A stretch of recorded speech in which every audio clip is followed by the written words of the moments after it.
Hello, everyone. My name is Ariana Rodriguez, and I decided to do my paper on domestic violence because I believe it is something that can be easily ignored here in the RGV. I want people to know and be aware that it is real. It is here, and it is something that happens every day and to anyone.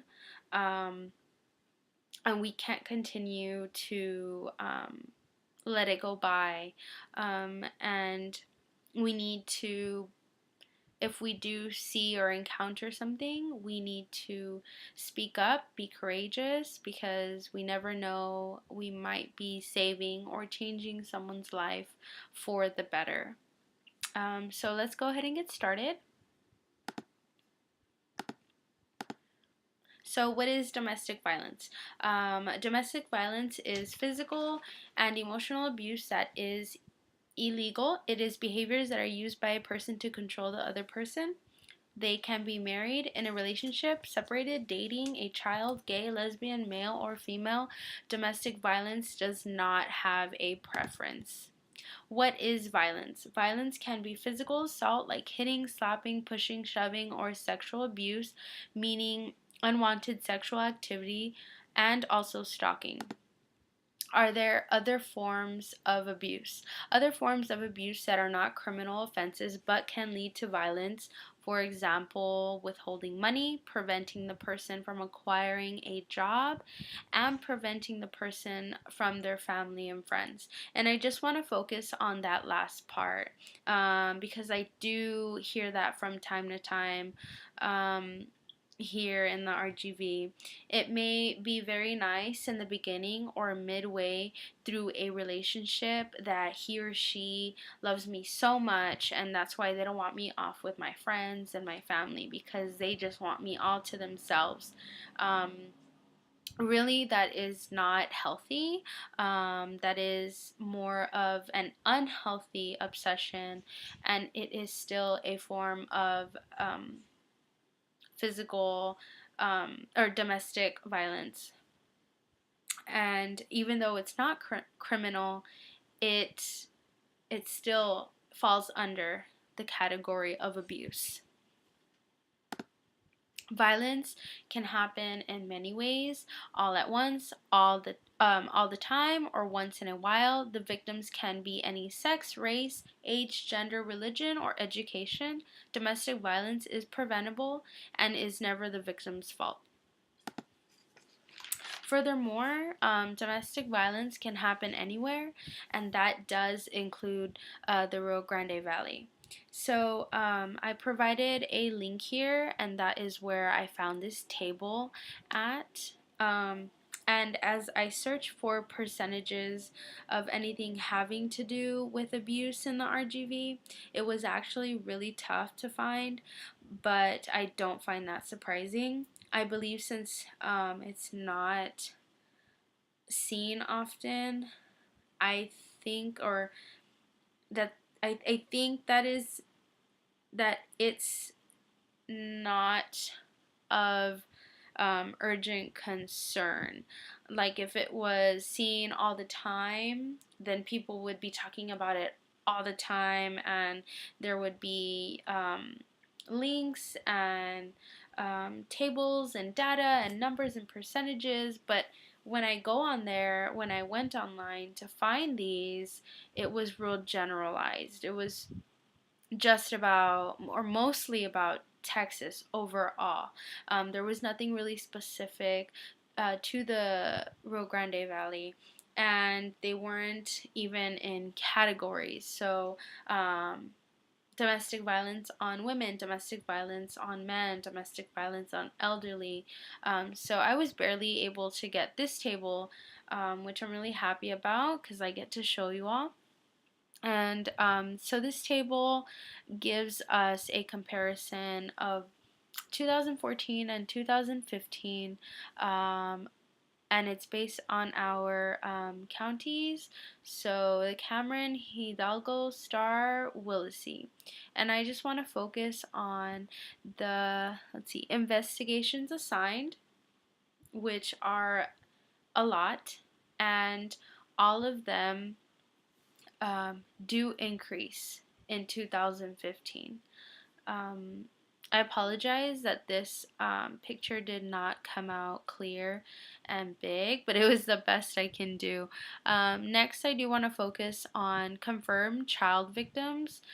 They do increase from 2014 to 2015, but it is only by a little bit. So it does say a lot that it's not something needs to happen to really bring down those numbers. And something's not happening because those numbers are not going down by a lot, by a good percentage. Um, so as we move on, so what can we do as a community? I believe that we need to educate, and we need to educate everyone and anyone that we can, from children, teenagers, young adults, older adults, and that would be a form of a start of prevention. Um, and we would be able to educate them on what to look for, where to go, and who to talk to when this does happen. Um, and then if we continue on to the next slide, so what can you do? What can you do? Be courageous and speak up. I know that it is hard, especially here. Most of us are taught to mind our own business because that is a form of respect, and we don't want to get into the issues of others because that's not our issues. And I think that in this case, that goes out the door, because if you see a person that is being abused in a violent relationship, you do need to speak to someone. You do need to let someone know. If you don't want to talk to anybody about it, you can definitely call a hotline. Those are free, those are confidential, they're 24/7. And then if not, if you know 100% sure that something is happening, you can call law enforcement. So there's options of what you can do if something like this does happen. And just on a more personal note, something like this did happen to me, and it because of that, it did change me. What ended up happening was the first instance, I saw that happen, a form of domestic violence, and I just shut down. I did not know what to do. I felt like it was none of my business. So I walked away, and I went home, and I felt horrible because I did not do something about it. I spoke to my mom about it, and she made me understand that it is my business when something like that happens. And it is very important for you to let someone know and to do something and to stop it right then and there and not walk away like I did. So I hoped nothing like that would ever happen again. And that day I did promise myself I would never do that again. I would never walk away. What ended up happening, I believe a month later, it happened again. Different situation, of course. I was somewhere completely different, and I saw it happen right in front of me. I froze up again, but this time I snapped out of it. I knew what I had to do in that moment, and that was to stop her, and I called the cops. So I felt like it was resolved. That incident was resolved right then and there, and I went home feeling like I changed someone's life. And I hope it was for the better.